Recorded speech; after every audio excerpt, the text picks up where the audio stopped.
We suffer more often in imagination than in reality. Those words were written by the Stoic philosopher Seneca nearly music 2,000 years ago. Yet they describe the modern struggle of overthinking music perfectly. We replay conversations that already happened. We invent music catastrophes that haven't occurred. We paralyze ourselves with what ifs. But overthinking isn't a personality trait, it's a habit. And like any music habit, it can be broken.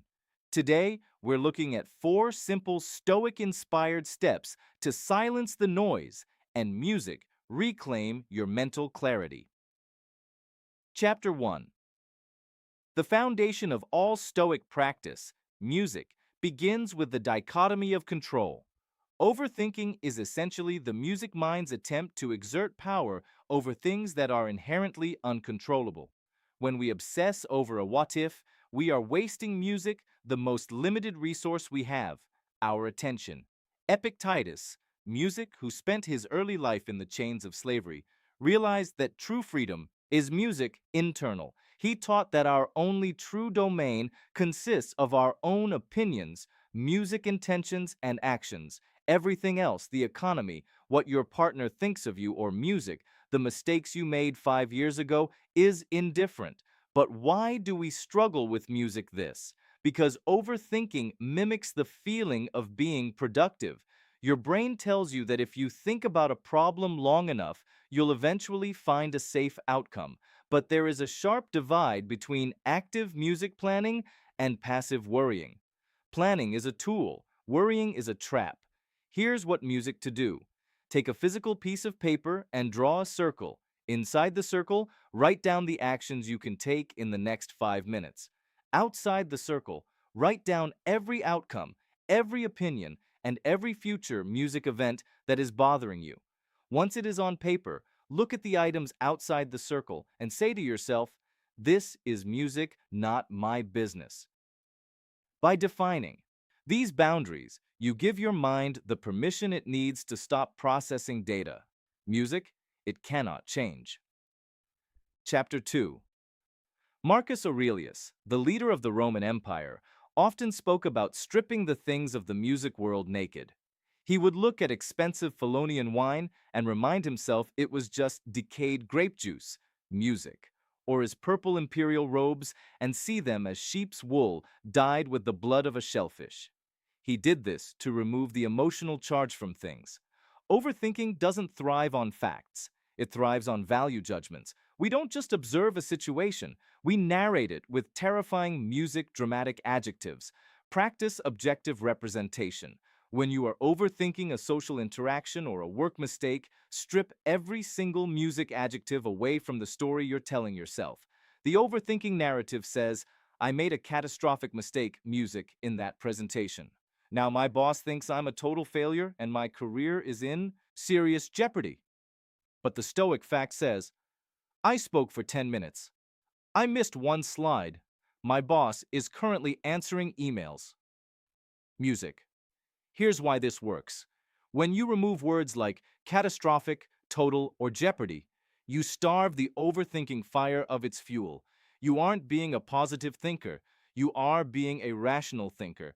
When you stick to the bare facts, you realize that reality is rarely as loud as the voice in your head. Chapter 3. This is music, perhaps the most famous Stoic tool, the premeditation of evils. Snorts.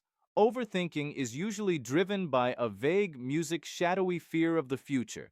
We keep mulling it over because we're trying to avoid a disaster we haven't fully defined. The Stoics did music the opposite. Instead of running from the worst case scenario, they sat down and had a cup of coffee with it. Music. They realized that what we fear in the dark is often quite manageable in the light. Here's what to do. Set aside music 5 minutes to go all the way to the end of your worry. Ask yourself, if the worst case scenario actually happens, what will I do? If you lose the job, you will update your resume and call a friend. If the person rejects you, you will go home, eat dinner, and continue your life. Most of what we overthink is music, not a death blow. It's merely an inconvenience. Once you have a plan for the worst case scenario, The what ifs music lose their power. You have replaced a vague anxiety with a concrete strategy. As Seneca said, he who has learned to die has unlearned how to be a slave. In this context, you are no longer a slave to your fears. Chapter 4. Overthinking is a form of mental myopia. We get so zoomed in on our own lives that a minor embarrassment feels like the end of the world. The Stoics used a technique called the view from above to regain their perspective. Imagine your current problem. Now imagine yourself from the ceiling of your room. Music. Then from the clouds above your city. Then from the edge of the atmosphere, looking down at the tiny blue marble of Earth spinning in an infinite silent void. When you feel a thought starting to spiral, take a music deep breath and perform this mental zoom out. Think of the billions music of people who lived before you and the billions who will come after. Think of the vastness of time and space. Here's why music this works. This isn't about making your problems feel meaningless. It's about making them feel proportional.